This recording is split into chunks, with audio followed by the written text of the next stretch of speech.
بسم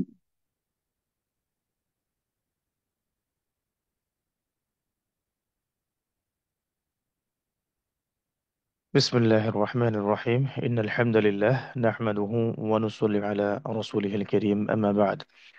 أعوذ بالله من الشيطان الرجيم. ربي يسر وأعن يا كريم. رب اشرح لي صدري ويسر لي أمري واحلل عقدة من لساني يفقه قولي. اللهم فقهنا في الدين وعلمنا التأويل. اللهم اجعلنا منهم الذين آمنوا وعملوا الصالحات وتواصوا بالحق وتواصوا بالصبر. أعوذ بكلمة الله التامات من شر ما خلق. بسم الله الذي لا يضر مع اسمه شيء في الأرض ولا في السماء وهو السميع العليم. আলহামদুলিল্লাহ, আমরা শুরু করছি আমাদের আজকের সিরাতুন নবী সাল্লাল্লাহু আলাইহি ওয়াসাল্লামের দার্স। আজকের দার্সে ইনশাআল্লাহ আমরা বনু নাজির যুদ্ধের পরবর্তী ঘটনাগুলো এবং খন্দকের যুদ্ধ সংক্ষিপ্ত আকারে আলোচনা করার চেষ্টা করছি। ওয়া মা তৌফিকি ইল্লা বিল্লাহ আলাইহি তাওয়াক্কালতু ওয়া ইলাইহি উনীব। গত ক্লাসে আমরা আপনাদেরকে আলোচনা করেছিলাম, জানিয়েছিলাম যে আর রাহিকুল মাখতুম বইটা থেকে আমরা আহ উহুদের পরবর্তী ঘটনাগুলোর পরে বীরে মাউনা থেকে মোটামুটি বনু কোরাইজা পর্যন্ত এই অংশটুকু আমরা আর রাহিকুল মাখতুম বইটার সহযোগিতা নিয়েছি বা নিচ্ছি। কারণ আমাদের নবী রহমত কিতাবটার মধ্যে এই অংশটুকু খুব সংক্ষেপে এসেছে। এই কারণে বিস্তারিত জানার জন্য আমরা আর রাহিকুল মাখতুম কিতাবে এসেছিলাম। তো এখান থেকে আমরা গত ক্লাসে আলোচনা করেছি আহ বনু নাজির যুদ্ধ পর্যন্ত। তো এরপরে দেখুন, পেজ নাম্বার 424-এ আর রাহিকুল মাকতুম কিতাবে বনু নজির যুদ্ধের পরে একটা ঘটনা এসেছে, সেটা হলো নাজদের যুদ্ধ। নাজদের যুদ্ধ, নাজদ কোন অঞ্চলটাকে বলে আমরা গত ক্লাসে আলোচনা করেছিলাম। এখনকার রিয়াদ এবং এই কন্টিনেন্টটাকে নাজদ বলা হয়। তো নাজদেই কিন্তু সেই ঘটনা ঘটেছিল যেখানে আহ, আপনার বীরে বীরে মাউনা নামক স্থানে প্রায় 70 জন সাহাবীকে নির্মমভাবে হত্যা করা হয়েছিল। তো এই নাজদ অঞ্চলে কয়েকটা যুদ্ধ হয়েছে, তার মধ্যে এটা একটা, যে বনু নজিরের যুদ্ধে মুসলিমরা কোনো ধরনের যুদ্ধ বিগ্রহ বা সংঘর্ষ ছাড়াই বিশাল সাফল্য অর্জন করে। এতে মদিনায় তাদের হারানো জৌলুস ফিরে আসে। হাসি ফুটে ওঠে স্বজন হারানো দুঃখী মানুষগুলোর মুখে। মজবুত হয় মুসলিমদের ভিত্তি। ওদিকে আবারও নড়বড়ে হয়ে ওঠে মুনাফিকদের অবস্থা এবং অবস্থান। ভেস্তে যেতে থাকে তাদের সমস্ত ষড়যন্ত্র কৌশল। তো মদিনা এখন নিরাপদ, ভেতরের পরিবেশ মোটামুটি শান্ত। এবং এরকম সময়ে নবী করিম সাল্লাল্লাহু আলাইহি ওয়াসাল্লাম তিনি একটু বাহিরের দিকে মনোযোগী হন, যেহেতু মদিনা এখন আহ শান্ত, পরিবেশটা নিরাপদ। এখন তিনি বাহিরের দিকে মনোনিবেশ করেন।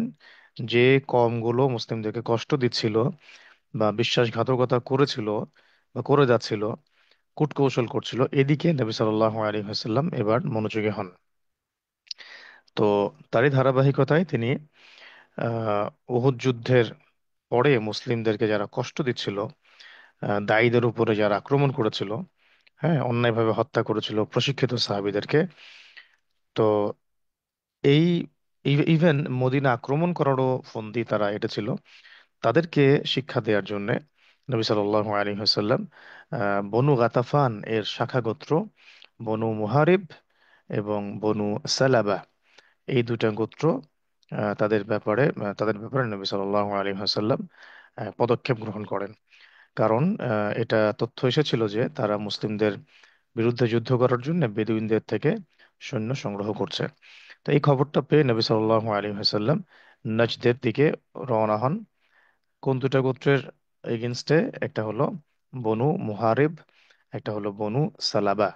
বনু মুহারিব এবং বনু সালাবা, তো এটা ছিল বনু গাতাফানের শাখা গোত্র।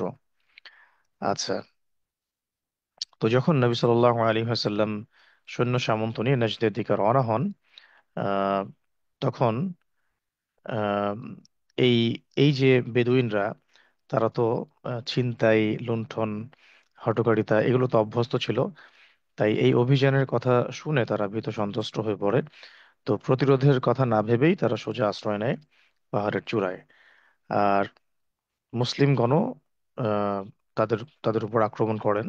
তারা প্রাণ ভয়ে পলাতক অবস্থায় রাত কাটাতে থাকে এই বেদুইনরা।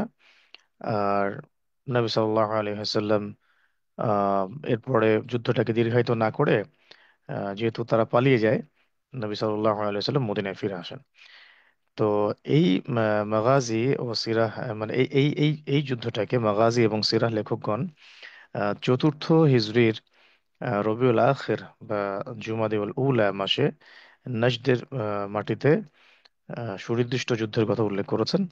আবার অনেকে এই যুদ্ধটাকে বলেন যাতুর রিকায়ের যুদ্ধ। তো এইটা নিয়ে কয়েকটা মতপার্থক্য আছে যে নাজদের মধ্যে আসলে কোন কোন যুদ্ধটা কখন হয়েছিল এবং কোনটাকে আসলে যাতুর রিকা বলা হচ্ছে। তো একাধিক জায়গায় একাধিক ভাবে এসেছে আর কি। তো এরপরে আহ, যেটা হয় যে আহ, তৎকালীন মদিনার পরিবেশেও এমন একটি যুদ্ধের সম্ভাবনাকে সমর্থন করে। কারণ উহুদ যুদ্ধ থেকে আবু সুফিয়ান ফিরে যাওয়ার সময় পরবর্তী বছর বদর প্রান্তরে আবার আসার অঙ্গীকার ব্যক্ত করেছিল এবং মুসলিমরাও সেখানে সায় দিয়েছিল। মানে বদর যুদ্ধ প্রথমে তো একটা হয়েছে, তারপরে উহুদের যুদ্ধ হয়েছে। তো উহুদের যুদ্ধে যখন আবু সুফিয়ান পরবর্তীতে আবার হামরাউল আসাদের ওই অঞ্চলে হামলা করার চেষ্টা করেছিল, তখন মুসলিমরা ধাওয়া করেছিল। তো তখন একটা প্রতিশ্রুতি হয়েছিল, মানে কথা চালাচালি হয়েছিল যে পরের বছর আমরা বদরে আবার মিলিত হব। তো এইটা আগে থেকেই একটা মানে উভয় পক্ষের মধ্যেই একটা অঘোষিত যুদ্ধ বেঁধেই ছিল এই দ্বিতীয় বদরের যুদ্ধটা। তো যাতুর রিকা এর পরবর্তীতে দ্বিতীয় বদর যুদ্ধটা হয়েছে। তো যাতুর রিকা আমরা বলছি এই নজদের যুদ্ধটাকে, কিন্তু নজদের এই যুদ্ধটাকে অনেকে যাতুর রিকা না বলে অন্য নামকরণ করেছিলেন। তো যেমনটা আপনারা এই বইয়ের মধ্যে 425 পৃষ্ঠায় দেখবেন নিচের দিকে, যে এই যুদ্ধটাকে যাতুর রিকা বলা সঠিক নয়, কারণ যাতুর রিকা যুদ্ধে আবু হুরায়রা রাদিয়াল্লাহু আনহু এবং আবু মুসা আশআরী রাদিয়াল্লাহু আনহু অংশ নিয়েছিলেন। অথচ আবু হুরায়রা রাদিয়াল্লাহু আনহু ইসলাম কবুল করেছিলেন খায়বার যুদ্ধের কিছুদিন আগে। তেমনি আবু মুসা আশআরী রাদিয়াল্লাহু আনহু খায়বার যুদ্ধ চলাকালীন নবী সাল্লাল্লাহু আলাইহি ওয়াসাল্লামের দরবারে এসে উপস্থিত হন। তাই এটা নিশ্চিতভাবে বলা যায় যে যাতুর রিকা খায়বার যুদ্ধের পরে সংঘটিত হয়েছিল। তো চতুর্থ হিজরিতে সংঘটিত এই যুদ্ধটাকে আরো কয়েকটা প্রমাণ থেকে মানে প্রমাণ করা যায় আসার থেকে। সেটা হলো এই যুদ্ধে সলাতুল খৌফ আদায় করার আহ, বিধান নাজিল হয়েছে এবং আহ, যেটা যেটাকে পরবর্তীতে গাজওয়ায়ে উসফান নামকরণ করা হয়, গাজওয়ায়ে উসফান। তো এরকম মতপার্থক্য আছে যে এটাই কি জাতুর রিকা যুদ্ধ কিনা। আবার কেউ বলেছেন গাজওয়ায়ে উসফান এই যুদ্ধটার নাম। বেসিক্যালি নাজদে কয়েকটা যুদ্ধ হয়েছে, কখনো খন্দকের আগে, কখনো খন্দকের পরে, আবার কখনো খায়বারের পরে। তো এই তিনটা যুদ্ধকে বা তিন চারটা যুদ্ধকে একসাথেই নাজদের যুদ্ধগুলো বলে আমরা আখ্যায়িত করতে পারি। পরবর্তীতে আমরা দেখব যে জাতুর রিকাকে শক্তিশালী মত যেটা, সেই মত অনুযায়ী জাতুর রিকা এই যুদ্ধটাকে নামকরণ করা হয় না। কিন্তু বিভিন্ন সিরাতের কিতাবে বিভিন্নভাবে এসেছে যেহেতু, তো এই কারণে আমরা এতটুকু জেনে রাখবো যে মানে এই আপনার বনু নাজির যুদ্ধের পরে নাজদ অঞ্চলে একটা অভিযান হয়েছিল। সেটা হয়েছিল গাতাফান গোত্রের বিরুদ্ধে বনু গাতাফান গোত্রের বিরুদ্ধে, যাদের শাখা গোত্র ছিল বনু মুহারিব এবং বনু সাআলাবা। তো তাদের সাথে রক্তক্ষয়ী কোনো যুদ্ধ হয়নি, তারা পালিয়ে যায়, ধন সম্পদ ফেলে যায়। নবী সাল্লাল্লাহু আলাইহি ওয়াসাল্লাম কিছুদিন পরে মদিনায় ফিরে আসেন। এর পরবর্তীতে অনেকে এটাকে জাতুর রিকা যুদ্ধ বলেন, কিন্তু আমরা অথেন্টিক দলিলগুলো, বেশি অথেন্টিক যেগুলো, সেগুলো থেকে এটা বলতে পারি যে এটা জাতুর রিকা যুদ্ধ ছিল না, বরং এটা নাজদ অঞ্চলের কয়েকটা যুদ্ধের একটা যুদ্ধ ছিল। ঠিক আছে। তো এখন মূল কথা হচ্ছে যে বনু নাজির যুদ্ধের পরে সবচেয়ে মোটা দাগে যে কয়েকটা যুদ্ধ হয়েছে তার মধ্যে একটা হলো খন্দকের যুদ্ধ। এরপরে এসেছে বনু কোরাইজার যুদ্ধ। তবে খন্দকের আগে উহুদের প্রতিশ্রুতি অনুযায়ী বদরের মাঠে আরো একবার মুসলিম এবং কাফেররা মানে যুদ্ধ করার জন্য অগ্রসর হয়েছিল। এটাকে আমরা ইতিহাসের পাতায় বলি, সিরাতের পাতায় বলি দ্বিতীয় বদরের যুদ্ধ, দ্বিতীয় বদরের যুদ্ধ, এটা একটু জানার দরকার আছে। যদিও সেখানে খুব বড় কোনো যুদ্ধ হয় নাই, তারপরে মুসলিমরা সেখানে গিয়েছিলেন, অবস্থান করেছিলেন, দাপটের সাথে ফিরে এসেছেন। তো ওই যুদ্ধে কোরাইশরা কিন্তু উপস্থিতি হয় নাই, এবং রাস্তা থেকে বিদায় নিয়েছিল। তো এখানে একটু পড়লে আমরা বুঝতে পারবো। দ্বিতীয় বদর যুদ্ধ, বেদুইনদের বেদুইনদের অবদমনের মধ্য দিয়ে মদিনার আকাশে স্থিতিশীলতা ও নিরাপত্তার কোমল ছায়া নেমে আসে। শুরু হয় আরেকটি যুদ্ধের প্রস্তুতি। আহ, তারপরে মক্কার মুশরিকরা যার চ্যালেঞ্জ করেছিল উহুদের প্রান্তরে, একটু আগে আমি যেটা বললাম, যেটাকে আমরা বলি দ্বিতীয় বদরের যুদ্ধ। এই যুদ্ধে মুসলিমদের মুখোমুখি হতে মানে এই যুদ্ধে মুসলিমদের মুখোমুখি হতে হবে সবচেয়ে বড় শত্রু কুরাইশদের। তো দেখতে দেখতে আহ, প্রতিশ্রুত সেই যুদ্ধের সময় ঘনিয়ে আসে, চূড়ান্ত লড়াইয়ে নামতে হবে সবার। কাজী নবী সাল্লাল্লাহু আলাইহি ওয়াসাল্লামের স্বভাব ছিল যে তিনি যুদ্ধ কৌশল সাজাতেন, এবং আহ, সাহাবায়ে কেরাম রাদিয়াল্লাহু আনহুম তাদের সাথে মাশওয়ারা করতেন। তো এবার এই লক্ষ্যেই চতুর্থ হিজরিতে চতুর্থ হিজরিতে শাবান মাসে, তথা 626 খ্রিস্টাব্দের জানুয়ারিতে, চতুর্থ হিজরিতে শাবান মাসে চতুর্থ হিজরিতে শাবান মাসে 626 খ্রিস্টাব্দের জানুয়ারিতে নবী সাল্লাল্লাহু আলাইহি ওয়াসাল্লাম 1,500 সাহাবীকে নিয়ে এবার যুদ্ধের প্রস্তুতি গ্রহণ করেন। 1,500 সাহাবী নিয়ে যুদ্ধের প্রস্তুতি গ্রহণ করেন।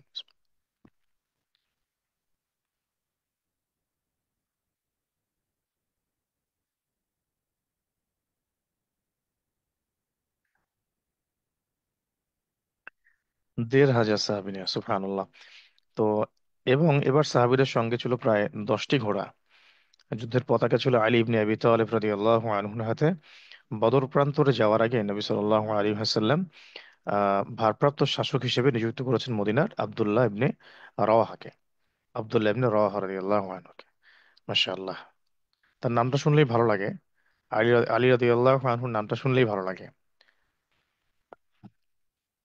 বিসমিল্লাহি আউওয়ালাহু ওয়া আখিরাহু।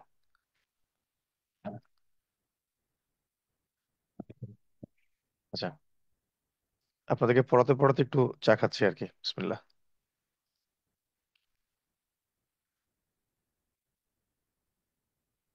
ওকে, তাহলে দ্বিতীয় বদর যুদ্ধে যাওয়ার সময় নবী সাল্লাল্লাহু আলাইহি ওয়াসাল্লাম 1,500 সৈন্য নিয়েছেন, 10টা ঘোড়া নিয়েছেন, পতাকা দিয়েছেন আলী ইবনে আবি তালিব রাদিয়াল্লাহু আনহুর হাতে।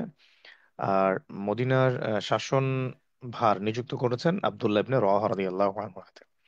আচ্ছা, এবার মুসলিম বাহিনী যথাসময়ে বদরে পৌঁছে যায়, ছাউনি ফেলেন এবং অপেক্ষা করতে থাকেন মুশরিকদের আগমনের। এদিকে আবু সুফিয়ানও 50টা ঘোড়া আর 2,000 সৈন্য নিয়ে ময়দানের উদ্দেশ্যে রওনা হয়। তারা মক্কা থেকে একদিনের দূরত্ব অতিক্রম করে আহ মাররুজ মাররুজ জাহরান একটা জায়গা, এখানে একটা মাজিন্না একটা জলাশয় আছে। মাজিন্না নামক একটা জলাশয়ের পাশে ছাউনি ফেলে। এবার কেন জানি সুফিয়ানের মক্কা হতে বের হতে ইচ্ছা করছিল না, কিন্তু প্রতিশ্রুতি দিয়েছে আগে। ওই প্রতিশ্রুতি দিয়ে যদি যুদ্ধে না আসে তাহলে তো মুখ থাকে না। এই জন্য মুখ রক্ষার জন্য যাত্রা শুরু করে, কিন্তু এত দূর এসেও তার মন সায় দেয় না। যুদ্ধের পরিণামের কথা ভাবতেই তার গায়ে কাঁটা বিঁধে ওঠে। মুসলিমদের ভয়ে তাকে আষ্টে পৃষ্ঠে জাপটে ধরে। তাই এই মাররুজ জাহরানি শিবির স্থাপনের পরও সে অজুহাত খুঁজতে থাকে কিভাবে মক্কায় ফিরে যাওয়া যায়। উপায় না দেখে সে সঙ্গীদের বলে, শোনো, কোরাইশ যোদ্ধা ও নেতৃবৃন্দ, যুদ্ধ করতে হয় সজীব এবং উর্বর মৌসুমে। গাছ ভরা ফল থাকবে, ওলান ভরা দুধ থাকবে, তাই খেয়ে আমরা যুদ্ধে নামবো। কিন্তু এখন তো খরা চলছে, তাই আমি মক্কায় ফিরে যাওয়ার চিন্তা ভাবনা করছি। তোমরাও ফিরে চলো। সৈনিকদের মনের অবস্থাও সেনাপতির মতোই ছিল। কেউ মতের বিপরীতে না গিয়ে এই মতেই গ্রহণ করলো, এবং আহ, ফিরে যাওয়ার জন্য একে অপরকে তিরস্কার করতে লাগলো। তো আসলে বিষয়টা হচ্ছে যে এদিন কিন্তু কোনো আহ, যুদ্ধ হয় নাই, বরং তারা মানে ভয়ে পৃষ্ঠপ্রদর্শন করে। আল্লাহ রব্বুল আলামিন এই ভয় কাফেরদের কলবে চাপিয়ে দেন।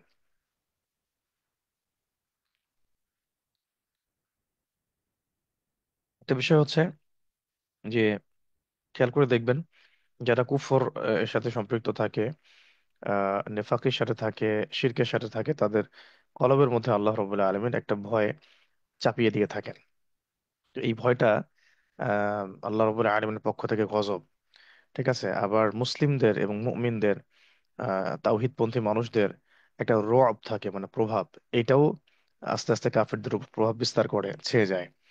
তো এই বিষয়গুলো কিন্তু আহ, আমরাও যদি আজও আজও যদি আমরা সেই রকম ইমানদার হতে পারি, তাওহিদপন্থী হতে পারি, এবং বুক ফুলিয়ে হকের কথা বলি, দাওয়াত এবং জিহাদের মাঠে থাকি, ইনশাআল্লাহ আমাদেরকে দেখেও কাফেরদের পা বদর উহুদের মতোই কাঁপবে ইনশাআল্লাহ। তো এইদিকে মুসলিমরা 8 দিন পর্যন্ত অপেক্ষায় থাকে, শত্রুর অপেক্ষায়, এবং আহ, সেখানে স্থানীয়দের কাছে রসদ মালামাল বিক্রি করেন, এবং প্রতিটি পণ্যে দ্বিগুণ লাভ হয়, মানে দিনার দিরহামে লাভ হয়। 8টা দিন তারা শত্রুর অপেক্ষায় বসে থাকেন, ব্যবসা করেন, তারা আসে না। শেষ পর্যন্ত তারা মদিনায় ফিরে আসেন, এবং এটার মধ্য দিয়ে মুসলিমদের মনোবলটা অনেক চাঙ্গা থাকে, চাঙ্গা হয়। এদিকে মুশরিকদের অন্তরে সীমাহীন মানে একটা ভয় এবং জিল্লতি আল্লাহ পাক চাপিয়ে দেন। তো এই যুদ্ধের বেশ কয়েকটা নাম আছে। কেউ বলেছেন এটা হচ্ছে বদরুল মাউইদ, অর্থাৎ প্রতিশ্রুত বদর। কেউ বলেছেন বদরুল সানিয়া বা দ্বিতীয় বদর। কেউ বলেছেন বদরুল আখিরা, শেষ বদর। আর কেউ বলেছেন বদরুল সুগরা বা ছোট বদর।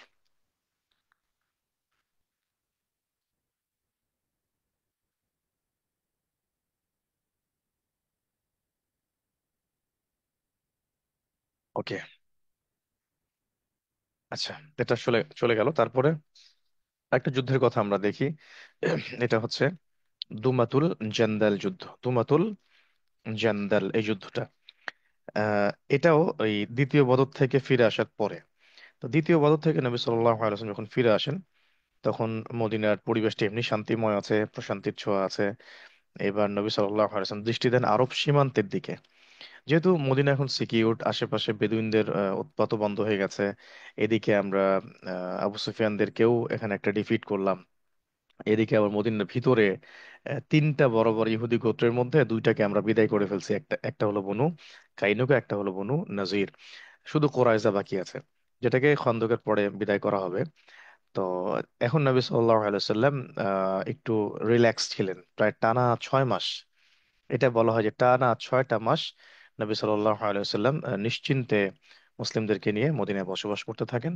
এবং 6 মাস পরে তার কাছে সংবাদ আসে যে শামের কাছে, শাম শাম মানে ওই সিরিয়া, আগে তো আসলে সিরিয়া, জর্ডান, লেবানন, প্যালেস্টাইন পুরো এলাকাটাকেই শাম বলা হতো। তো এখন আমরা আহ, অনেকে শাম বলতে শুধু সিরিয়াকে বুঝি, কিন্তু আসলে পুরো কন্টিনেন্টটাই কিন্তু শাম। ঠিক আছে। তো তার কাছে খবর আসে যে ওই শামের সীমান্ত সীমান মানে সীমান্তবর্তী অঞ্চল থেকে, এই অঞ্চলটার নাম দুমাতুল জেন্দাল, এখান থেকে একদল ডাকাত ডাকাত তারা সাধারণ পথচারী বণিকদেরকে লুণ্ঠন করে। এবং লুণ্ঠন শুধু না, বরং তারা মদিনা আক্রমণ করার জন্য বিশাল বাহিনী গঠন করছে। এই সংবাদ পেয়ে নবী সাল্লাল্লাহু আলাইহি ওয়াসাল্লাম সিবা সিবা ইবনু উরফুতা, সাহাবীর নাম কঠিন আছে একটু, এটা মনে রাখা। সিবা ইবনু উরফুতা, সিবা ইবনু উরফুতা আল গিফারি রাদিয়াল্লাহু আনহুকে মদিনার ভারপ্রাপ্ত শাসক নিযুক্ত করেন। এবং পঞ্চম হিজরির 25 রবিউল আউয়াল মাসে তিনি 1000 সৈন্য নিয়ে মদিনা থেকে যুদ্ধ যাত্রা শুরু করেন। পথ প্রদর্শক হিসেবে সঙ্গে নেন বনু ওজরাহ গোত্রটাকে। তো বনু ওজরাহ নিচে দেখুন টিকায় দেয়া আছে, মদিনার ওয়াদিউল কোরা নামক স্থানে অবস্থিত হিমইয়ারি গোত্র। এরা ছিল বেসিক্যালি ইহুদি ধর্মের অনুসারী। ওকাশা ইবনু মিহসানের অভিযানের পর তারা ইসলাম কবুল করেছিল। ইসলাম গ্রহণ করেছিল। তো তাদেরকে সাথে নিয়েছেন পথ, মানে পথ রাহাবার, পথ প্রদর্শক হিসেবে। নবী সাল্লাল্লাহু আলাইহি ওয়াসাল্লাম রাতের বেলা পথ চলতেন, আর দিনের বেলা আত্মগোপনে থাকতেন। এটা ছিল তার একটা কত কত বড় দেখেন স্ট্র্যাটেজি। আমরা তো মনে করি যে দিন প্রতিষ্ঠা মনে হয় সবসময় একভাবেই হয়, আসলে ব্যাপারটা এমন না। স্ট্র্যাটেজি, এটা নবী সাল্লাল্লাহু আলাইহি ওয়াসাল্লামের সুন্নাহ। তো দেখুন এখানে স্ট্র্যাটেজি মানে কি, শত্রু যেন আমার ব্যাপারে খবর না পায়, বা শত্রু যেন আমাকে খুব সহজেই বাগে আনতে না পারে, এই তো স্ট্র্যাটেজি। তো নবী সাল্লাল্লাহু আলাইহি ওয়াসাল্লাম দিনের বেলা পথ চলতেন না, গোপনে থাকতেন। তার সাহাবা একরাম হয়তো পাহাড়ের বা গুহায় বা গিরিপথে তারা রেস্ট করতেন। রাতের বেলা তারা পথ চলতেন। ঠিক আছে। এই বাড়তি সতর্কতা ছিল শত্রুপক্ষের উপর আতর্কিত হামলা করে তাদেরকে দিশেহারা করে দেওয়ার জন্য। কারণ তারা যদি জেনে যেত যে আমরা আসছি, তাহলে তো প্রস্তুতি গ্রহণ করার সময় পেত। তো এত কিছুর পরেও মুসলিম বাহিনী লক্ষ্যস্থলে পৌঁছে দেখে যে শত্রুরা ইতিমধ্যেই নিরাপদ দূরত্বে চলে গেছে। মুসলিম সেনারা তখন তাদের পশুপাল এবং রাখালদের উপর আক্রমণ করে। এতে বিপুল সংখ্যক পশু, মুসলিমদের গবাদি পশু মুসলিমদের দখলে চলে আসে। আক্রান্ত হয় বেশ কয়েকজন রাখালও, বাকিরা তাদের পশুপাল নিয়ে সটকে পড়ে আশেপাশে নিরাপদ স্থানে। দুমাতুল জেন্দারের স্থানীয়রাও সে যে যেদিকে পারে ছুটে পালায়। এদিকে এর পুরো এলাকাটা জনমানব শূন্য, সুনসান, নীরব হয়ে যায়, যেন কোনো কালে এখানে কেউ বসবাস করে নাই। নবী সাল্লাল্লাহু আলাইহি ওয়াসাল্লাম এই বিরান এলাকায় কিছুদিন অবস্থান করেন। তিনি তার বাহিনীকে ক্ষুদ্র ক্ষুদ্র দলে ভাগ করে চতুর্দিকে পাঠিয়ে দেন। কিন্তু কোথাও কারো হদিস মেলে না। শেষমেশ তারা মদিনায় ফিরে ফিরে আসেন। তো এই অভিযানে ওয়াইনা ইবনু হিসনের সঙ্গে মৈত্রী চুক্তি সম্পাদিত হয়।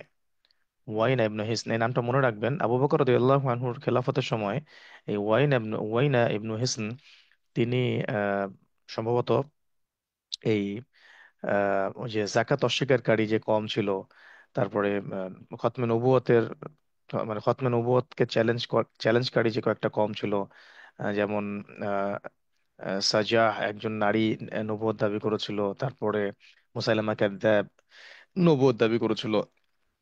তো ওয়াইন ইবনে হিসন তিনিও তাদের সাথে মিত্রতার বন্ধনে আবদ্ধ হয়ে মুসলিমদের এগেনস্টে যুদ্ধ করেছিলেন সম্ভবত, যদি আমি ভুল না করি। পরবর্তীতে অবশ্য তিনি ফিরে আসেন, এবং আবু বকর রাদিয়াল্লাহু আনহু তাকে মাফ করে দেন, এবং তিনি একজন পরিপূর্ণ মুসলিম হিসেবে জীবনযাপন করতে থাকেন। তো তো তিনি নবী সাল্লাল্লাহু আলাইহি সাল্লামের সঙ্গে চুক্তি করেছিলেন। দুমাতুল জেন্দাল শামের সীমান্তবর্তী একটি জনপদ। এখান থেকে দামেস্কের দূরত্ব মাত্র 5 রাত, আর মদিনা দূরত্ব হচ্ছে 15 রাত। নবী সাল্লাল্লাহু আলাইহি ওয়াসাল্লামের এই সাহসী এবং বিচক্ষণ পদক্ষেপে মদিনা ও তার চারপাশে আবারও শান্তি এবং নিরাপত্তা নেমে আসে। জনমনে জনমনে স্থায়ীভাবে বসে যায় ইসলাম ও মুসলিমদের প্রভাব ও প্রতিপত্তি। নবীজি এই সুযোগের সর্বোচ্চ সদ্ব্যবহার করেন এবং আগামীর জন্য তিনি মাঠ প্রস্তুত করেন। ভেতর ও বাইরের ঝুট ঝামেলা মিটিয়ে ফেলেন, সেই সাথে নিরসন করেন মরু জীবনের নানা সংকট। এ সময় ইহুদিদের একটি গোত্রকেও দেশান্তর করা হয়। বাকিরা প্রতিবেশীর হক ও বিশ্বস্ততা রক্ষার শর্তে মদিনাতেই থেকে যায়। ইসলাম ও মুসলিমদের এই উত্থানে মুনাফিকরা দিশেহারা হয়ে পড়ে, বেদুইন গোত্রগুলো হতাশায় ডুবে যায় তাদের জীবন নিয়ে। কুরাইশরাও মুসলিমদের উপর আক্রমণের সাহস অনেকটা হারিয়ে ফেলে। সব মিলিয়ে মুসলিমরা পেয়ে যায় ইসলামের প্রচার প্রসার এবং দিন দাওয়াতের এক অবারিত সুযোগ। তো এইটা হলো বেসিক্যালি খন্দক যুদ্ধের আগ পর্যন্ত যে ঘটনাগুলো, সেই ঘটনাগুলো। ঠিক আছে। এরপরে যে মূল যুদ্ধটা হয়েছে, আহ, সেই যুদ্ধটা হলো খন্দকের যুদ্ধ। ঠিক আছে, খন্দক এবং বনু কোরাইজা এই দুটো একসাথে সম্পৃক্ত আর কি। খন্দক এবং এই যুদ্ধটা বনু একসাথে সম্পৃক্ত। তা আমরা একটু সংক্ষিপ্ত করে আপনাদেরকে মূল মেসেজটা পড়াচ্ছি।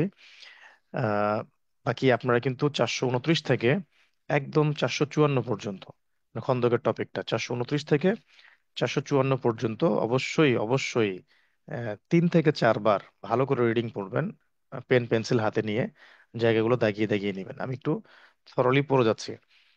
খন্দকের যুদ্ধ, আসুন, এটা হলো তৃতীয় সবচেয়ে বৃহৎ যুদ্ধ। প্রথমটা হলো বদর, তারপরে হলো উহুদ, তারপর হচ্ছে খন্দক।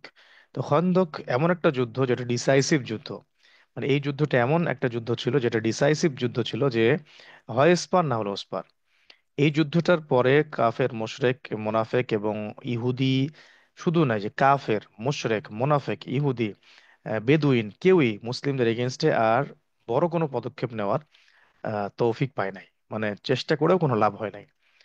এই যুদ্ধটার মধ্য দিয়ে পুরো মুসলিম কমিউনিটি এত শক্তিশালী একটা অবস্থানে চলে যান, এরপর থেকে তারা আমাদেরকে আর আক্রমণ করতে পারে নাই, বরং আমরাই এরপর থেকে পুরো আরবের মধ্যে গাজওয়া, সারিয়া, দাওয়াত, তাবলিগ এর মধ্য দিয়ে, জিহাদের মধ্য দিয়ে পুরো মক্কা বিজয় পর্যন্ত চলে গেছে। তাই ইতিহাসের সবচেয়ে টার্নিং যে পয়েন্টটা ছিল সিরাতের, সেটা হচ্ছে কিন্তু এই খন্দকের যুদ্ধ। এই খন্দকের যুদ্ধের পরেই পুরো যে মদিনা রাষ্ট্রের যে কাঠামো, মদিনা রাষ্ট্রের অবস্থান, মদিনা রাষ্ট্রের কি বলবো, যে সার্বভৌমত্ব এটা পরিপূর্ণরূপে স্থিতিশীল হয়, এবং অন্যান্য যে শক্তিগুলো বললাম, কুফফারদের, মুশরিকদের, মুনাফিকদের, ইহুদিদের, বেদুইনদের, কারো শক্তি এরপরে আর মুসলিমদেরকে আঘাত করার মতো সামর্থ্যবান ছিল না। তো এটা হচ্ছে সেই ডিসাইসিভ যুদ্ধ যার মধ্য দিয়ে ইসলাম এবার পুরো আরব থেকে অনারব, আরবের সীমানা পেরিয়ে একেবারে একেবারে শাম, পারস্য, রোম, সমস্ত মহলে ছড়িয়ে পড়ার যে সন্ধিক্ষণ, ওই সন্ধিক্ষণটাই হচ্ছে এই খন্দকের যুদ্ধ।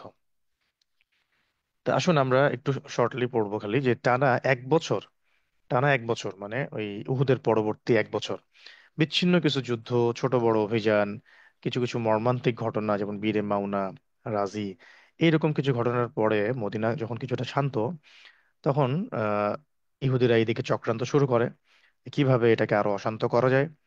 এদিকে আবু সুফিয়ান, তারাও চিন্তা করতেছিল যে না, আমরা বদরে হেরে গেছি, উহুদে পুরোপুরি ধাক্কা দিতে পারি নাই, এবার আবার দ্বিতীয় বদরেও আমরা ফিরে আসছি, সব মিলিয়ে তো আমাদের অবস্থাটা ভালো না এবং আরবের মধ্যে আমাদের প্রতিপত্তি নষ্ট হচ্ছে। তো তারাও এদিকে ফিকির করতে থাকে এই লক্ষ্যে। এটাতে মানে আগুনে ঘি ঢালে কে? আগুনে ঘি ঢালে বেসিক্যালি ইহুদিরা। 20 জন ইহুদি, একটা ডেলিগেশন টিম, তারা বনু নাজির এর নেতৃস্থানীয় লোকদের সাথে আপনার মক্কায় গমন করে। যেহেতু বনু কাইনুকা, বনু নাজিরকে বের করে দেওয়া হয়েছে, ওদের তো একটা ক্ষোভ ছিল। ওই লোকগুলো একত্রিত হয়, মদিনার ভিতরের ইহুদিরা একত্রিত হয়, এবং তারা একটা টিম নিয়ে চলে যায় সেই কুরাইশদের কাছে, গিয়ে বলে যে দেখো, আমরা এইভাবে একজন ব্যক্তি এবং তার কওমের কারণে সবাই সাফার করতেছে, ওদের ভাষায় তোমরা মক্কায় সাফার করতেছো, আমরা আমাদের ল্যান্ড হারালাম, ঠিক আছে, আমরা আমাদের এতদিন ধরে আমরা যেখানে বসবাস করি সেখান থেকে উচ্ছেদ করা হলো, আমাদের কওমগুলোকে একটা একটা করে বের করে দেওয়া হচ্ছে। তো এবার একটা কাজ করা যায় কিনা, যে তোমরা আমরা সম্মিলিতভাবে আসো, আমরা আবার আরেকবার চেষ্টা করে দেখি কিভাবে মুহাম্মদ সাল্লাল্লাহু আলাইহি ওয়াসাল্লামকে এখান থেকে বের করে দেওয়া যায়, মদিনাকে আবার ইয়ে করা যায়, তাদের হারানো সেই রাজত্ব ফিরিয়ে নিয়ে আসা যায়। তো তারা রাজি রাজি হচ্ছিল, তবে তারা ভাবছিল যে এই শক্তি দিয়ে কি আমরা পেরে উঠবো কিনা। ওইদিকে আবার বনু গাতাফানের সাথে যে নাজদের যুদ্ধ হয়েছে, ওরাও এসে যোগ দিল, ওরাও বললো যে হ্যাঁ ঠিক আছে, আমরাও এটাতে রাজি আছি। তো বনু গাতাফানের সাথে যে বেদুইনদেরকে বের করা হলো একটু আগে শুনলেন, ওরাও এসে যোগ দিল। এইভাবে ইহুদিরা, মোশরেকরা, আবু সুফিয়ানের বাহিনী, তারপর এদিকে বনু কোরাইজা, ভিতরের বনু কোরাইজা, এই যে ভিতরে যেটা বনু কোরাইজা এখনো যেটা আছে মদিনায়, এবং এদিকে গাতাফান, বেদুইন, সবাই মিলে প্রায় 10,000-এর একটা বাহিনী গঠন করে।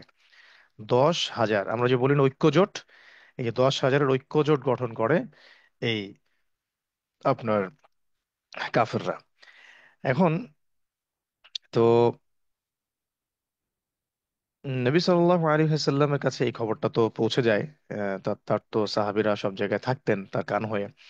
আহ, তো এবং এবার এবার যেটা হয় যে আম, সব দলের পরামর্শ মোতাবেক তারা ইয়ে করে একটা দিনক্ষণ ঠিক করার চেষ্টা করে যে এই দিনে আমরা হামলা করব। আর এখানে একটু পড়লে আপনারা বুঝতে পারবেন যে 430-এ দেখবেন যে সব দলের পরামর্শে যুদ্ধযাত্রার দিনক্ষণ নির্ধারিত হয়। দক্ষিণাঞ্চল থেকে কোরাইশ, কিনানা, দেখুন কতগুলা, এবং তিহামা অঞ্চলে তাদের যে সকল মিত্র আছে, এরা মদিনার দিকে রওনা হয়। এই বাহিনীতে প্রায় 4,000 ছিল। হ্যাঁ, 4,000 ছিল শুধুমাত্র কোরাইশদের মধ্যেই। নেতৃত্বে আছে আবু সুফিয়ান। তারপরে এরা ওই যে মাররুজ জাহরানে পৌঁছালো, বনু সুলাইম গোত্র যুক্ত হলো। বনু সুলাইম তো বুঝতে পারছেন, ওই যে ইয়ার ঘটনায়, বীরে মাওনার ঘটনায়। এদিকে বনু গাতাফান, এই যে একটু আগে গাতাফানকে যে ধাবরানি দেওয়া হলো নাজদে। তারপরে বনু ফাজারা, এগুলো শাখা গোত্র, বনু মোররা, বনু আশজা, এইরকম। ওয়াইন ইবনে হিসন, এই যে ওয়াইন ইবনে হিসন কিন্তু চুক্তি করছিল, দেখেন এখানে ভাঙছে। তারপরে বনু আসাদ, এরকম মোটামুটি প্রায় 10,000-এর বাহিনী গঠন করে, আমার নারী পুরুষ আবাল বৃদ্ধ যুবক সব মিলায় প্রায় 10,000। এই 10,000-এর মতো ফোর্স কিন্তু এর আগে কখনো আরবে এইভাবে যুদ্ধের মধ্যে আসে নাই আসলে। ঠিক আছে, একজন শত্রুকে কেন্দ্র করে এত বড় ফোর্স গঠন করার নজির কিন্তু খুব বেশি পাওয়া যাচ্ছে না সিরাতের মধ্যে। এখন পর্যন্ত কি আমরা পাইছি? এখন পর্যন্ত কিন্তু আমরা এত বড় ফোর্স পাই নাই। ঠিক আছে? তো এই বিশাল বাহিনীর একটাই উদ্দেশ্য, আমরা চতুর্দিক থেকে মদিনাকে হামলা চালাবো, মদিনাকে একদম মাটির সাথে মিশিয়ে ফেলবো। ভিতরে বনু কোরাইজা আছে, ওরাও আমাদেরকে সাহায্য করবে। তাহলে মুসলিমরা পিছনেও যাওয়ার সুযোগ পাবে না। তো এখন নবী সাল্লাল্লাহু আলাইহি সাল্লাম সাহাবীদের সাথে আলোচনায় বসলেন। প্রত্যেকটা বিষয়ে মাশওয়ারা ভিত্তিক সিদ্ধান্ত নেওয়া নবী সাল্লাল্লাহু আলাইহি ওয়াসাল্লামের সুন্নাহ। ঠিক আছে? এখন এই তো শুরা সদস্য যারা, শুরা সদস্য কারা হয়? এই যে একটা কথা চলে আসলো যে আমরা যে মানে ভোটের ব্যালটে যে লাফালাফি করি সবসময়, আমাদের কাছে মনে হয় যে ভোটের ব্যালটই আমাদের ভাগ্যের চাবিকাঠি। আর কোনো মনে হয় অপশন নাই আমাদের সামনে। দেখেন নবী করিম সাল্লাল্লাহু আলাইহি ওয়াসাল্লামের যুগে না এরকম কোনো সিস্টেম ছিল, আর না এমন কোনো তরিকা পদ্ধতি তারা অবলম্বন করেছিলেন, আর না কাফের মুশরিকদের এরকম কোনো আদর্শের সাথে তারা আপোষ করেছিলেন। আমাদের নিজস্ব একটা সংস্কৃতি ছিল পলিটিক্যাল, যেটা এখন মানে বিশ্ব থেকে প্রায় উঠিয়ে দেওয়ার চেষ্টা করা হয়েছে, ইল্লা মাশাআল্লাহ দুই একটা জায়গায় ব্যতীত। তো নবী সাল্লাল্লাহু আলাইহি ওয়াসাল্লাম সাহাবীদের সাথে শুরা করতেন। তো শুরা করতেন কাদের সাথে? বাছাইকৃত শুরা সদস্যদের সাথে। দেখুন, একজন সাহাবী যদি এখন জীবিত থাকতেন, তাহলে নিঃসন্দেহে এই বিশ্বের সমস্ত মানুষের রায়ের চাইতে সেই সাহাবীর রায়ের দাম বেশি, নিঃসন্দেহে। আর সাহাবীদের যুগে সমস্ত সাহাবীদের মধ্যে নবী সাল্লাল্লাহু আলাইহি ওয়াসাল্লাম বাছাইকৃত সাহাবীদেরকে নিয়ে মজলিসে শুরা করতেন। এইটা হলো আসলে সিলেকশন। আর আমরা যেটা যাই সেটা হলো মানে মানে রাম শ্যাম যদু মধু যে আছে সবাইকে আমরা একই মান দিয়ে দেই, এবং সবারই মূল্য সমান সমান নির্ধারিত হয়। তো এই যে তথাকথিত ডেমোক্রেসি এবং গণতন্ত্র, এটা যে আসলে কত বড় একটা জাহালাত, এর মধ্যে আমাদেরকে বাধ্য হয়ে বসবাস করতে হচ্ছে, এটা আসলে বলার অপেক্ষা রাখে না। কিন্তু তারপরেও কিছু মানুষের এই বিষয়টা এখনো বুঝে আসে না। আহ, অনেকে হেকমতের দোহাই পেরে ইত্যাদি ইত্যাদি বলে বলে এই বিষয়গুলোর দিকে হয়তো অনেকে যাই, এবার আমরাও হয়তো অনেকে বাধ্য হয়ে যাচ্ছি, যেতে হচ্ছে। কিন্তু আসলে সিরাতের যে এটা সুন্নাহ নয়, এটা আমাদের ভালো করে আগে বোঝা দরকার। তো শুরা সদস্যদের সাথে আলোচনা হচ্ছে, এবং আলোচনার মধ্যে অনেকে অনেক রকম রায় দিচ্ছেন। তো এখানে একজন সাহাবী রায় দিলেন, তার নাম সালমান আল ফারসি। আমি আবার বলছি, সালমান আল ফারসি রাদিয়াল্লাহু আনহু। তিনি পারস্য থেকে আসছেন। পারস্য মানে ওই ফোর্স, এখনকার ইরান ইরাক এই জায়গাগুলো। নবীকে খুঁজতে খুঁজতে খুঁজতে খুঁজতে তিনি এইখানে চলে আসছেন। এবং তিনি লম্বা হায়াত পেয়েছিলেন। তো সালমান আল ফারসি রাদিয়াল্লাহু আনহু বললেন, ইয়া রাসূলুল্লাহ, আমরা যখন পারস্যে ছিলাম তখন দেখেছি যে শত্রু যদি অনেক বড় হতো, তাদের শক্তি যদি অনেক বেশি হতো, তাহলে আমরা সামনে খান্দাক করে ফেলতাম, খাল করে ফেলতাম। তারা আমাদের কাছে আক্রমণ আসতে পারতো না, আক্রমণ করতে পারতো না, বরং আমরা সেফ জোনে থেকে তাদেরকে সুন্দরভাবে প্রতিহত করতে পারতাম। তো সবার কাছে এই রায়টা খুব পছন্দ হলো। কারণ দেখেন মদিনার এই যে ম্যাপটা এখানে দেয়া আছে, যে মদিনার একদিকে তো ওই দেখেন এইদিকে তো লোহিত সাগর, তারপর ওইদিকে আরব উপসাগর, তারপরে এই যে দেখুন খন্দকের যে জায়গাটা, ওই জায়গাটা আপনার মদিনার সামনের অংশটা, এইদিকে আপনার পাহাড় আছে, উহুদ পাহাড়ের সাইডটা। তো একটা মাত্র দিকই সামনে খোলা থাকে, সেটা হলো খন্দকের ওই দিকটা। তো এটা যদি আমরা কি করতে পারি, খুঁড়ে ফেলতে পারি ডিপ বড় করে, তাহলে ওরা কিন্তু ঘোড়া নিয়ে আহ দৌড়ে আসতে পারবে না। মানে কি হয়, ওই সময় যুদ্ধ কেমন হতো, যে একেবারে ঘোড়াতে তারা মানে খুব জোরে ছুটতো, এবং সবাই মুসলিমরা তাকবীর দিত, ওরা হয়তো অন্য স্লোগান দিত। তো ওই সময়টা অনেক গতি থাকতো। একটা গতিশীল ঘোড়াকে নিয়ে যখন তারা এই 100 200 500 1000 মিল ছুটতে থাকবে, তো ছুটতে গিয়ে যদি দেখে সামনে বড় একটা খাদ, তাহলে তো অটোমেটিক্যালি ওখানে অনেকে পড়ে যাবে। এবং অনেকে মানে না পড়লেও ওটাকে, ঘোড়া কিন্তু যারা চালিয়েছেন তারা জানেন, আমি চালিয়েছি আলহামদুলিল্লাহ। তো এটার বিষয়টা হচ্ছে যে এটা তো হুট করে মানে হাইড্রোলিক ব্রেক করার সুযোগ নাই। এটা মানে ব্রেক হতেও সময় লাগে। তো যদি অনেক অনেক স্পিডে থাকে, রাতারাতি ব্রেক করাটা এত সহজ থাকে না। তখন ঘোড়ার পা পিছলে যায়, বা ঘোড়া থেকে রাইডার পড়ে যেতে পারে। আবার তো ঘোড়ার উপর থেকে তীর মারাও সম্ভব হবে না। ওইদিকে যদি, খালের ওই পাশে যদি কিছু মানুষ দাঁড়িয়ে থাকে যাদের হাতে তীর আছে, তাহলে ওরা ওখান থেকে শুট করতে পারবে, পাশাপাশি বর্ষা নিক্ষেপ করতে পারবে। তো সব দিক থেকে তো ক্ষতিগ্রস্ত হবে যারা স্পিডের উপর থাকবে। তো এই পরামর্শটাই সালমান আর ফারসি রাদিয়াল্লাহু আনহু তিনি দিয়েছিলেন, এবং সবাই সেটা গ্রহণ করেন এবং নবী সাল্লাল্লাহু আলাইহি ওয়াসাল্লাম এটাকেই মানে এটাতে মত দেন। এবং তিনি শুধু মত দিয়েছেন তা না, মানে এরপরে সাহাবায়ে কেরাম সবাই এটা খোঁড়ার দায়িত্ব নেন 10 হাত করে। প্রত্যেকে 10 হাত করে করে খুঁড়বে, চিন্তা করছেন? নবী সাল্লাল্লাহু আলাইহি ওয়াসাল্লাম নিজেও তিনি খুঁড়েছেন এই খন্দক খননের সময়। তিনিও এটা এটা খুঁড়েছেন প্রচন্ড ঠান্ডার সময়, তখন প্রচন্ড ক্ষুধার সময়। আহ প্রত্যেক সাহাবীর পেটে একটা করে পাথর বাঁধা, আমাদের নবীজির পেটে 2টা পাথর বাঁধা, এমন অবস্থা। একটা পাথরে গিয়ে একজন সাহাবীর কুড়াল আটকে যায়। তো সেই সাহাবী এটা কিছুতেই বের করতে পারছিলেন না। আমাদের নবীজি সেখানে গিয়ে বিসমিল্লাহ বলে তিনটা আঘাত করাতে পুরো বিশাল একটা পাথর ফেটে যায় এবং সেখান থেকে আলো বের হয়। এবং নবী সাল্লাল্লাহু আলাইহি ওয়াসাল্লাম বলেছিলেন যে প্রথম আঘাতে আমাকে শামের বিজয়ের রাস্তা খুলে দেওয়া হয়েছে, আমি শামের সেই প্রাসাদগুলো দেখতে পাচ্ছি। দ্বিতীয় আঘাতে আমাকে পারস্যের বিজয়ের রাস্তা খুলে দেওয়া হয়েছে, আমি পারস্যের সেই সাদা সাদা ভবনগুলো দেখতে পাচ্ছি। আমি তৃতীয় আঘাতে আমাকে ইয়েমেনের মানে চাবি দেওয়া হয়েছে, আমি ইয়েমেনের ইয়েমেন, সানাআ, হাদারামাউত এগুলো দেখতে পাচ্ছি। তো আওকামা ক্বালা আলাইহিস সালাম। তো এইভাবে তাকে বিজয়ের সংবাদ অগ্রিম দেওয়া হয়। তো মুনাফিকরাও কিন্তু এখানে ছিল, ঝাপটি মেরে তারাও আহ, ঠাট্টা মশকরা করছিল আর কি। তো এইভাবে সাহাবায়ে কেরাম খন্দক খুঁড়েছেন। দেখেন আমাদের নবী সাল্লাল্লাহু আলাইহি ওয়াসাল্লাম তিনিও এইভাবে খুঁড়েছেন। সুবহানাল্লাহ। এই যে প্রতি 10 জনকে 40 হাত, প্রতি 10 জনকে 40 হাত। আহ তাহলে এটা জনপ্রতি কত আসে এটা একটু ক্যালকুলেট করবেন, আমার হয়তো ভুল হয়েছে বলতে। তো ওই সময় এমন এমন হচ্ছিল যে সাহাবায়ে কেরাম খুঁড়ছিলেন এবং বিভিন্ন কবিতা আবৃত্তি করছিলেন এবং আহ, কিছু কিছু ক্ষেত্রে ইসলামী যে আমরা নাশিদ বলি এইভাবে তারা ইয়ে করছিলেন, পঙ্ক্তি আহ, আবৃত্তি করছিলেন। যেমন একটা ছিল যে وإن قعدنا والنبي يعمل كذاك منا العمل المضلل لا عيش إلا عيش الآخرة اللهم ارحم الأنصار والمهاجر। এরকম অনেকগুলো অঙ্কে ছিল, এগুলো বাংলায় এখানে লেখা আছে। জি। এই যে নিচে একটা টিকা আছে, এখানে দেখবেন খন্দক বা পরিখা খননের জন্য নবী সাল্লাল্লাহু আলাইহি ওয়াসাল্লাম প্রতি 10 জন সাহাবীকে 40 গজ করে জায়গা ভাগ করে দেন, যা প্রায় 28 মিটারের সমান। সুবহানাল্লাহ। পরীক্ষার প্রস্থ ছিল 9 গজ, 9 গজ, ধরলাম 9 হাত। গভীরতা ছিল 7 থেকে 10 গজ, 10 হাত। তো সে সময় মোট সে সময় মোট 5,000 গজ দৈর্ঘ্যের পরীক্ষা খনন করা হয়। 5,000 গজ। ইবনু সাআদের মতে পরীক্ষাটি খনন করতে সময় লেগেছিল 6 দিন।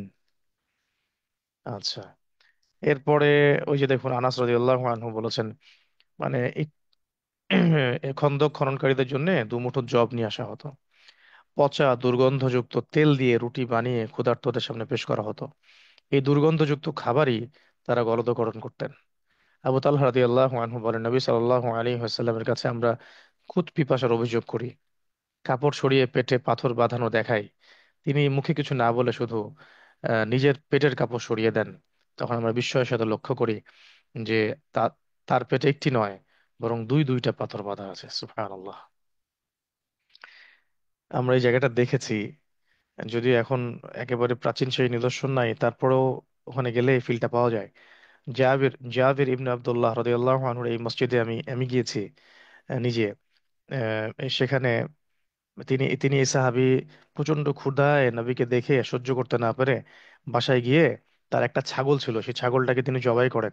স্ত্রীকে বলেন যতটুকু আটা আছে রুটি বানাও। তো স্ত্রী রুটি বানানো শুরু করে। তো 2.5 কেজি জবের রুটি ছিল সেটা। জাবের রাদিয়াল্লাহু আনহু তিনি চুপ করে নবীকে গিয়ে বলেন, অল্প কয়েকজনকে নিয়ে আমার বাসায় দাওয়াত নেন ইয়া রাসূলুল্লাহ, আপনার এই ক্ষুধা দেখে আমি আমি আমি সহ্য করতে পারছি না। নবী সাল্লাল্লাহু আলাইহি ওয়াসাল্লাম 1,000 সাহাবীকে নিয়ে সেখানে চলে যান। বাইরে ওই খন্দকে কিন্তু আমরা প্রায় 1500 সাহাবী ছিলাম। 1,000 সাহাবীকে নিয়ে যান, এই কাণ্ড তো অবাক। এই কাণ্ড দেখে তিনি অবাক, এতগুলো মানুষ কিভাবে এখন এই খাবার খাবে। তো এরপরে দেখা যায় যে খাবার খাওয়া শুরু হলো, নবী সাল্লাল্লাহু আলাইহি ওয়াসাল্লাম বিসমিল্লাহ বলে সেখানে তার মুখে লালা মিশিয়ে দেন, আল্লাহর কাছে দোয়া করেন। এরপরে সবাই খেতে শুরু করে, খেতে খেতে খেতে খেতে দেখা যায় পাত্রের মধ্যে যতটুকু খাবার ছিল ঠিক ততটুকুই খাবার এখনো বাকি আছে। সুবহানাল্লাহ। তারপরে দেখুন নোমান ইবনে বাশির রাদিয়াল্লাহু আনহু এর বোন তার অভুক্ত বাবা এবং মামার জন্য থালায় করে কয়েকটা খেজুর নিয়ে আসেন খন্দকের দিন। কয়েকটা খেজুর নিয়ে আসেন। নবীজি নবীজির পাশ দিয়ে যাওয়ার সময় খেজুরগুলোকে তিনি তার কাছ থেকে চেয়ে নেন। এরপর কাপড় বিছিয়ে সবগুলো খেজুর সেখানে ঢালেন। ঢেলে সবাইকে বলেন এখান থেকে খেজুর উঠাও। সাহাবেকরাম ক্রমাগত খেজুর উঠাতে থাকেন। খেজুর শেষ হয়নি, বরং সবাই তৃপ্তি ভরে খাওয়ার পরেও যতগুলো খেজুর ছিল ততগুলো খেজুরই সেখানে অবশিষ্ট থাকে।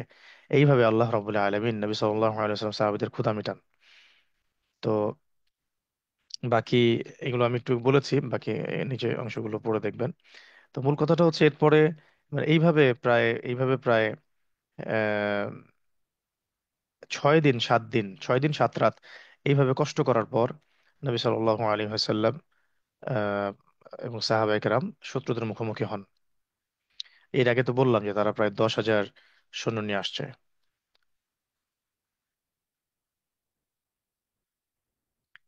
আর কোরআনুল কারীমে বলা হয়েছে এটা সূরা আহজাবের মধ্যে, বাই দ্য ওয়ে সূরা আহজাব কিন্তু এই সূরা খন্দক এর মানে কেন্দ্রিক সূরা। আহজাবের আসহাবুল আহজাব এটা বলতে কিন্তু খন্দকের বাহিনীকে বোঝানো হয়। তো এই সূরাটা যদি একটু অর্থ পড়েন বাংলা দিয়ে তাহলে দেখবেন এখানে এই খন্দক যুদ্ধ সংক্রান্ত অনেক আয়াত আছে। যেমন একটা আছে ওয়ালাম্মা রাআল মুমিনুন আল আহজাব ক্বালু হাযা মা ওয়া'াদানা আল্লাহু ওয়া রাসূলুহু ওয়া সাদাকা আল্লাহু ওয়া রাসূলুহু ওয়া মা যাদাহুম ইল্লা ঈমানান ওয়া তাসবীতা। আস্তাগফিরুল্লাহ, আস্তাগফিরুল্লাহ, ভুল হয়ে গেছে এই জায়গাটা।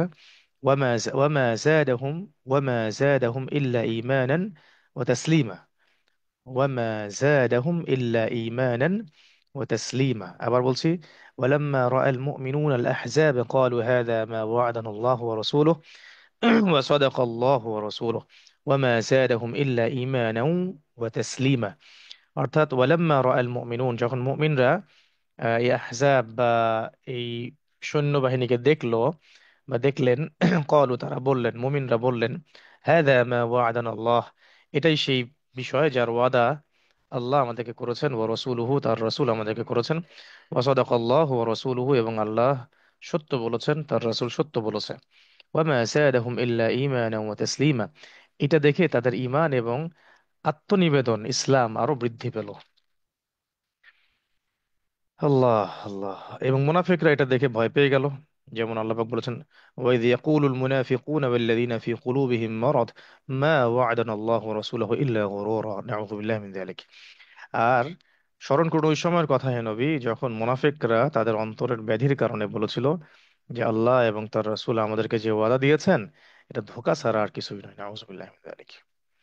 এবার নবী সাল্লাল্লাহু আলাইহি ওয়াসাল্লাম আরো 1500 সৈন্য, মোট 3,000 সৈন্য নিয়ে মদিনা থেকে বের হন। সবচেয়ে বড় সৈন্য মজুদ হয়েছিল এখানে আপাতত।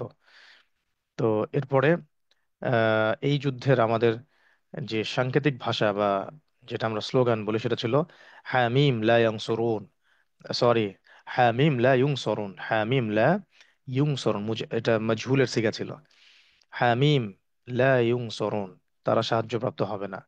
হামিম লা ইউনসরুন, তারা সাহায্যপ্রাপ্ত হবে না। আর মদিনায় শাসন ক্ষমতা রাসূল সাল্লাল্লাহু আলাইহি ওয়াসাল্লাম আব্দুল্লাহ ইবনে উম্মে মাকতুম রাদিয়াল্লাহু আনহুর হাতে দিয়ে আসেন। এবং মদিনার প্রত্যেকটা শিশু এবং নারীকে ঘরের ভিতরে ঢুকিয়ে নেওয়া হয়, সুরক্ষিত করা হয়। এবার ওরা যে বললাম যে খুব ক্ষিপ্র গতিতে যখন তারা ছুটে আসতে থাকে এই পরীক্ষার দিকে, তখন এই যে মানে এমন একটা রণকৌশল যেটা না আরবে কখনো দেখেছে তারা, তো এখানে ধাপ ধাপ ধাপ ধাপ করে সব ঘোড়াগুলো পড়ে যেতে থাকে। মানে প্রথমেই তারা এমন একটা ধাক্কা খায় যে ধাক্কা তারা আর পরবর্তীতে সামাল দিতে পারে নাই। আর যখনই তারা কোনোভাবে সেখানে ঢোকার চেষ্টা করেছে বা কোনো জায়গায় একটু মই বা সেতুর মতো করে সাহস করে আসার চেষ্টা করেছে, তখনই মুসলিম সাহাবীরা মানে বীর দর্পে সেখানে গিয়ে তাদেরকে কচুকাটা করেন একদম। এটা আমাদের জন্য সহজ ছিল, কারণ তখন তারা তো একটা মানে বেকায়দায় মানে খারাপ একটা পজিশনে আছে। আমাদের পজিশনটা অনেক ভালো ছিল। স্পেশালি আলী ইবনে আবি তালib রাদিয়াল্লাহু আনহু, একটা ঘটনা আছে। একটা বিখ্যাত যোদ্ধা ছিল আমর আমর বিন, তার বাবার নামটা ভুলে গেছি আমি। তার নাম ছিল আমর। খুব সাহসী যোদ্ধা ছিল আর কি। তো একবারে ঘোড়া থেকে লাফ দিয়ে হুঙ্কার ছাড়তে থাকে কে আছে আমার সামনে লড়াই করবে। আলী রাদিয়াল্লাহু আনহু সেখানে সামনে যান এবং দুইটা অপশন দেন যে আমি তোমাকে দুইটা অপশন দিচ্ছি। এক, তুমি আল্লাহ এবং তার রাসূলের সামনে আত্মসমর্পণ করো। সে বলে যে আমার এর কোনো জরুরত নাই। তখন বলে তাহলে 2 নম্বর অপশন গ্রহণ করো, আমার সাথে যুদ্ধ করো। তখন আলী রাদিয়াল্লাহু আনহুর একটা কোপে তার তার মানে পুরো গর্দানটা এমন ভাবে আলাদা হয়ে যায় দেহ থেকে। এই দৃশ্য দেখে ইকরিমা বিন আবি জাহেল এবং তার সাথে যে যোদ্ধারা ছিল উল্টা দিকে এমন ভাবে পালানো শুরু করে ভয়ে, যেটা কথা বিভিন্ন সিরাতের কিতাবে খুব মানে স্পষ্টভাবে এসেছে, উল্লেখযোগ্যভাবে এসেছে। এইভাবে আস্তে আস্তে আস্তে আস্তে মুসলিমরা এটাকে ডিফেন্ড করতে থাকে। ওরাও হাল ছাড়ে না, ওরাও মানে ওখানে তাঁবু স্থাপন করে, ওরাও অপেক্ষা করতে থাকে, কয়েকবার চেষ্টা চালায়, সেতু বানানোর চেষ্টা করে, আবার দূর থেকে তীর নিক্ষেপ করে। এমন একটা অবস্থায় মুসলিমদেরকে রেখে দেয় তারা যে একদিন কয়েক ওয়াক্তের নামাজ মুসলিমদের কাজা হয়ে যায়, কয়েক ওয়াক্তের নামাজ পর্যন্ত কাজা হয়ে যায়। তো এইভাবে বহুদিন চলতে থাকে। তারপরে নবী সাল্লাল্লাহু আলাইহি ওয়াসাল্লাম আল্লাহর কাছে দোয়া করতে থাকেন। এদিকে আপনার সাহাবায়ে কেরাম তো প্রতিরোধ করতেই থাকেন, নবীজি দোয়া করতে থাকেন। আল্লাহ রাব্বুল আলামিন উপর থেকে আহ, শীতের আযাব পাঠান, ধূলিঝড়ের আযাব পাঠান, ফেরেশতাদেরকে দিয়ে সাহায্য করেন। পরবর্তীতে তারা আসলে ফিরে যায়। তো তারও আগে আরো কিছু ঘটনা ঘটে। যেমন সাদ বিন মুয়াজ রাদিয়াল্লাহু আনহুর কথা আছে। সাদ বিন মুয়াজ রাদিয়াল্লাহু আনহুর হাতে একটা তীর এসে লাগে কাফিরদের। তো এই তীরটাকে বের করতে গিয়ে তার হাতের রগ ছিঁড়ে যায়। তো এতে করে তার প্রচুর রক্ত প্রবাহিত হয় দেহ থেকে, এবং এর মধ্য দিয়ে তিনি শাহাদাত বরণ করেন। শাহাদাতের আগে তিনি বলেছিলেন যে আল্লাহ, যদি কুরাইশদের সাথে আরো কোনো যুদ্ধ বাকি থাকে, আল্লাহ তুমি আমাকে অবশিষ্ট রেখো। আর যদি আহ, এরপরে আর কোনো মানে মুসলিমদের সাথে কুরাইশদের কোনো বড় যুদ্ধ বাকি না থাকে, তাহলে আল্লাহ তুমি আমাকে শাহাদাতের মৃত্যু দান করো। তো তিনি পরবর্তীতে বলেছিলেন যে আল্লাহ পাক আমাকে শাহাদাতের মৃত্যু দিচ্ছেন ইনশাআল্লাহ। এবং এটাই ইনশাআল্লাহ তাআলা প্রমাণ বহন করছে আজকের পর থেকে ইসলাম আর কখনো পিছনের দিকে হাঁটবে না। কখনোই হাঁটেনি, কখনোই ইসলাম আর পিছনের দিকে হাঁটবে না। এবং এই এই কওম কোরাইশ আর কখনো আমাদের কাছ থেকে কিছুই অর্জন করতে পারবে না, কারণ আমি আল্লাহর কাছে এই দোয়া করেছিলাম। তো ওই যে হুয়াই বিন আখতাবের নাম মনে আছে আপনাদের নিশ্চয়ই, বনু নাজির গোত্রের কুখ্যাত অপরাধী। এ এসে কি করে, এ এসে ওই যে বনু কুরাইজাকে উল্টাপাল্টা বোঝানো শুরু করে যে, দেখো আমরা তো এখানে অবরোধ করেছি, কুরাইশরা আমাদের সাথে আছে, গাতাফানরা আছে, এত কিছু। তোমরা যদি এখন ওদিক থেকে আক্রমণটা করো, তাহলে আমাদের জন্য সবচেয়ে সুবিধা হয়। তো এখন কোনো না কোনো ভাবে ইহুদিরা তো ওই যে ভাই ভাই, ওরা আবার কনভিন্স হয়ে যায়। প্রথমে বলেছিল যে না, দরকার নেই। কাব বিন আসাদ, তার নাম ছিল কাব বিন আসাদ, ওই বনু কুরাইজার সর্দার। তো কাব বিন আসাদ বলেছিল যে না না, এটা করা যাবে না, আমরা চুক্তিবদ্ধ আছি। পরে ওকে তাকে বুঝায় যে না, সমস্যার কিছু নাই, দেখো এটাই সুযোগ। যদি এখন তোমরা সাহায্য করো, তাহলে আমরা এদিক থেকে আক্রমণ করব, কুরাইশরা তো আছেই, গাতাফান আছে, সব মিলে মোহাম্মদ মোহাম্মদ পেরে উঠবে না সাল্লাল্লাহু আলাইহি ওয়াসাল্লাম। তো শেষমেশে এই কাব রাজি হয় এবং তার দলবল সেখানে পাঠায়। এই খবরটা আল্লাহ রাব্বুল আলামিন তার নবীকে জানিয়ে দেন। এদিকে সাদ ইবনে আবি আবি ওয়াক্কাস রাদিয়াল্লাহু আনহুকে আল্লাহ নবী পাঠান, ওদেরকে রাস্তায় ধরো, ধরে ওদেরকে অবরোধ করো। সাহাবীরা গিয়ে অবরোধ করেন, গনিমত হিসেবে তাদের মালগুলোকে দখল করেন। এবং পরবর্তীতে এই যুদ্ধের পরে তাদেরকে বিচারের সম্মুখীন করা হয়। তাদের এই গাদ্দারির কারণে তাদেরকে হত্যা করা হয়েছিল, এবং সেই হত্যাকাণ্ডটা সংঘটিত হয়েছিল সাদ বিন মুয়াজ রাদিয়াল্লাহু আনহুর নেতৃত্বেই। এরপরে তিনি শাহাদাত বরণ করেছেন। তো এইভাবে পুরো ঘটনা চলতে থাকে, আপনারা পড়লে আরো বুঝতে পারবেন।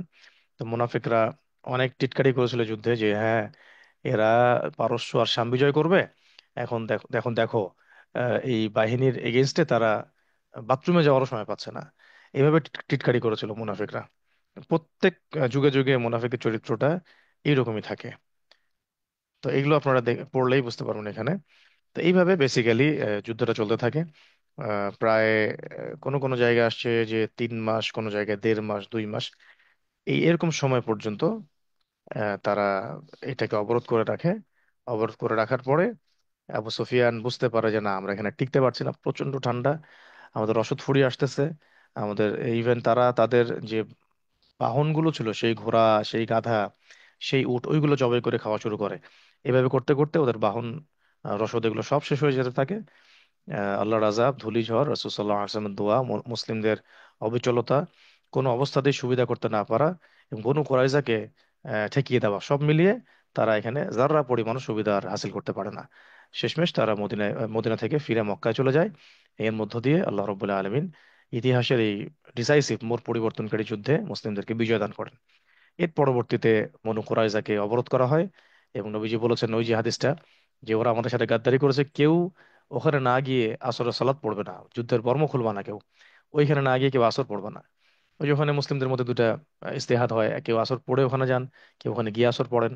এই যে মাযহাবের যে ব্যাপারটা, এখান থেকেও দলিল আসে যে রায়, মানুষের যে রায় ইস্তেহাদ, এটা দুটোকেই নবী সাল্লাল্লাহু আলাইহি ওয়াসাল্লাম সমর্থন করেন, যেটা তোমরাও ঠিক বলেছো, তোমরাও ঠিক করেছো, কোনো সমস্যা নাই। এরপরে গিয়ে বনু কুরাইজা অবরোধ করে ওদেরকে ওখান থেকে নারী শিশুদেরকে বন্দি করা হয়, আর ওদের পুরুষদেরকে হত্যা করা হয়। পরবর্তীতে মদিনার সর্বশেষ যে যে এই ইহুদি ট্রাইব, যেটা মুসলিমদেরকে সব দিক থেকে কষ্ট দিচ্ছিল, ওদেরকেও এখান থেকে সমূল উৎপাটিত করা হয়, মদিনা পুরোপুরি মুসলিমদের অধিকার চলে আসে। এইভাবে আপনারা বনু কুরাইজা পর্যন্ত পড়তে পারবেন ইনশাল্লাহ। আগামী ক্লাসে আমরা ইনশাল্লাহ এই বিষয়গুলোর পড়া আপনাদের কাছ থেকে শুনবো, এবং বনু কুরাইজার পরবর্তী কিছু অভিযান নিয়ে আমরা আলোচনা করবো ইনশাল্লাহ। আজকে এই পর্যন্ত থাক। আল্লাহ রাব্বুল আলামিন আমাদের সবাইকে সিরাতের প্রত্যেকটা টপিক গভীরভাবে পড়ার, বোঝার এবং বর্তমান প্রেক্ষাপটের সাথে মেলানোর এবং আমল করার তৌফিক দান করেন, আমিন। পড়াশোনার মেহনত বাড়িয়ে দেন আমাদের। এই মাসে টানা ক্লাস হচ্ছে, রমজান মাসে হয়তো কিছুদিন ক্লাস হবে, এরপরে আপনাদের পরীক্ষা শুরু হয়ে যাবে।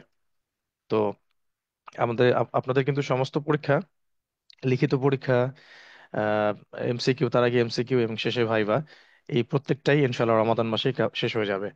আমরা আম, আশা করছি যে শাওয়াল মাসে আমাদের যে কাফেলা বাইতুল্লাহ মুসাফির হতে যাচ্ছে, সেই কাফেলাতে আমরা আপনাদের মধ্যেও বিজয়ীদেরকে শরীক করতে পারবো। তাই আর দেরি না করে, যা যা করেছেন করেছেন এতদিন পর্যন্ত, এখন পুরোপুরি পড়াগুলোকে কভার করেন। খন্দক শেষ হয়ে গেছে মানে সামনেই হুদাইবিয়া আসবে। হুদাইবিয়া আসা মানেই হচ্ছে মক্কা বিজয় পর্যন্ত চলে যাওয়া। তো এরকম হয়তো আর আহ 5টা থেকে 7টা ক্লাসের মধ্যে আমরা কিন্তু শেষ করে ফেলতে পারবো ইনশাআল্লাহ, আশা করছি। তো আল্লাহ পাক আমাদের সবাইকে সিরাতের বিষয়গুলোকে গভীরভাবে বোঝার এবং মানার, আলোচনা করার তৌফিক দান করেন, আমিন। আকুলু কওলি হাযা আস্তাগফিরুল্লাহ লি ওয়া লাকুম ওয়া লিসাইরিল মুসলিমিন। বারাকাল্লাহু লানা ওয়া লাকুম বিল আয়াতিল হাকীম ইন্নাহু তাআলা জাওয়াদুন কারীমুন রাউফুর রহিম। আমি প্রশ্ন উত্তর নিতে চেয়েছিলাম, কিন্তু আজকে আমাদের এখন একটা জরুরি মিটিং আছে, আপনাদের সিরাত কনফারেন্স যেটা 22 তারিখে হতে যাচ্ছে, এটাকে নিয়ে আর কি। তো এটা ফাইনাল প্রিপারেশন, অনেক ব্যাপার আছে। তো আপনাদেরকে আমি আমাদের যে অফিসিয়াল হোয়াটসঅ্যাপ নাম্বারটা, ওইটা দিয়ে রাখছি চ্যাটে। আপনারা এটাতে আপনাদের যে প্রশ্নগুলা এবং কোনো মাসালা বা কোনো বিষয় যদি থাকে, সেটা আপনি ভয়েস দিয়ে রাখতে পারেন, 1 নাম্বার।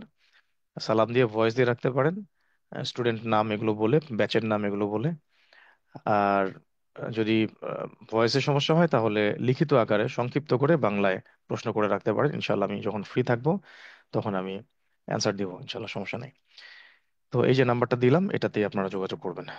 জাযাকুমুল্লাহ খায়রান, আহসানুল জাযা। সুবহানাকা আল্লাহুম্মা ওয়া বিহামদিক আশহাদু আল্লা ইলাহা ইল্লা আনতা আস্তাগফিরুকা ওয়া আতুবু ইলাইক। আসসালামু আলাইকুম ওয়া রাহমাতুল্লাহি ওয়া বারাকাতুহু।